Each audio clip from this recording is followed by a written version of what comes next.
What's happening, folks? Back with another reaction, back with some more Oleta Adams, as well as a dreaming Luca, whose cheeks are flickering. But yes, we're continuing with Moving On, 1995. Thank you as always to Kim. And the next track is Once in a Lifetime. Now, I've reacted to a tune by this name by Bobby Darin. I don't expect there to be any connection here, meaning I would have expected Kim to comment indicating that when I did the Bobby Darin reaction. So I'm assuming this is an original composition written by Oleta and or her writing partners on this album. And I'll probably have a similar intro here as I did in that Bobby Darin reaction. I don't remember precisely what I said, but Once in a Lifetime is designating something, whether that is objectively the case or just subjectively perceived in that way, as literally unique, meaning not unique in the way it's often used, which is rare or less common, but literally one of a kind, something that exists or comes into being once and once only. There is no other similar circumstance or phenomena precisely like it. So in that regard, I would see it as an especially significant interaction between maybe two lovers, a moment in time that will never be forgotten and frankly never be replicated. So yeah, I suppose in that regard it comes across as both positive and maybe by implication less than wonderful, meaning if something is unique, singular, and thus once in a lifetime, it can be amazing. You can never forget it. You'll always share it. You'll always have it. But it's almost in a way a bit of a bummer because it suggests that like no matter what you do or how hard you try or how great your relationship or connection continues to grow, you'll never be able to recreate that experience or reach that level again. So yeah, I suppose it depends on what angle you look at it from. Either way, let's give it a listen and see what it is in practice or what I can pick up on a first listen. This is Oleta Adams. The tune is Once in a Lifetime, and it's from her 1995 album Moving On, which suddenly I'm thinking of the album title in relation excuse me, to the song title, and it feels like maybe it's more inclined to head in a slightly melancholic direction, the idea that this was once in a lifetime, but now I have to move on. Now I'm acknowledging that it's in the past and I am trying to pick up the pieces and create something new, even if it will never be what that was. Now, of course, there may be no necessary connection there, but having just thought of it in the context of the album title, suddenly it seemed to hit a bit different. But let's see what it is in practice. This is Oleta Adams. The tune is Once in a Lifetime, and it's from Moving On, 1995.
lovely tune. I am trying to figure out, is that like, is it a trumpet? Is it a saxophone? It doesn't sound like a normal sax, but it doesn't really sound like a normal trumpet either, so I don't know what that brass was. Nevertheless, it was a great sonic element in the track, and I enjoy the gospel meets R&B vibe of the tune overall. I love Oleta's lead vocals, as well as those supporting, again, like gospel choir style vocals. It has a warm, inviting feeling to it. And in a way, it's like the lyrics as I caught them both fit what I was thinking and saying in advance, but also break out of it.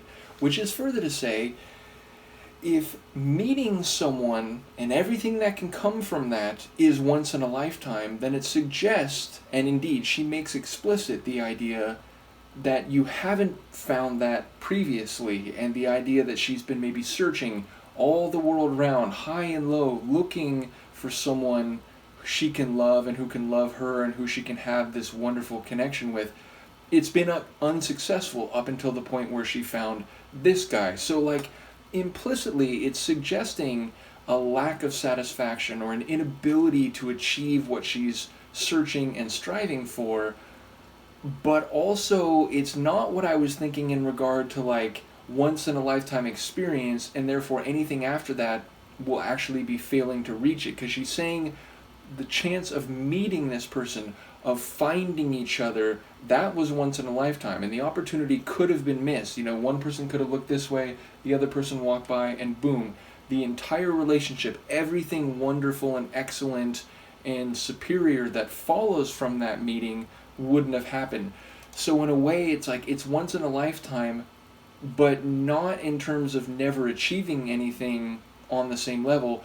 It actually means like everything great that comes after that hinged on that once in a lifetime moment, which thankfully sounds like it did in fact come together for them. They did meet each other, and they just so happened to be looking in the same respect, not just visually and physically, but like she was looking for someone to love and to be loved by, right as he was looking for someone on her level. So yeah, it's a happy story, and one where the once in a lifetime was about opportunity and chance, circumstance, happenstance, but everything flowing from that can be at a peak level, and you know they can keep ascending and going higher, and it's not like they can never reach that one moment, because it wasn't about the experience such as or as much as it was connecting, and then everything can flourish from there. So yeah, a beautiful tune. I love her sonic stylings, which I was just thinking about during that song, and you know, I didn't really know what to expect when I began going through Oleta's solo material. But yeah, it's interesting because, you know, I first heard her in the context of a Tears for Fears album that is not this. Don't get me wrong, like there's soul in the Tears for Fears material that she is involved in, but at the same time, this is like soul, gospel, R&B in a direction that the Tears for Fears stuff with her never, you know, fully explored or never went this far down the path. So it's been nice to get a sense of her own musical direction, even if we can still, of course, appreciate them finding her. Like, discovering is always a funny thing, right? Because it's like they're already doing things, but obviously if someone who's on a higher tier of music production and popularity and success can find an artist who, let's say, deserves a bigger audience, that can, of course, change everything. So, yes, it's great that they found her. It's great that they involved her in their own music, and Roland helped produce her at the early part of her, you know, own solo album. So, yeah, ultimately, I'm enjoying the Oleta journey. Once again, shout out to Kim. Let me know what you think. And from the now sleeping again, Luca and I will see you next time. Peace.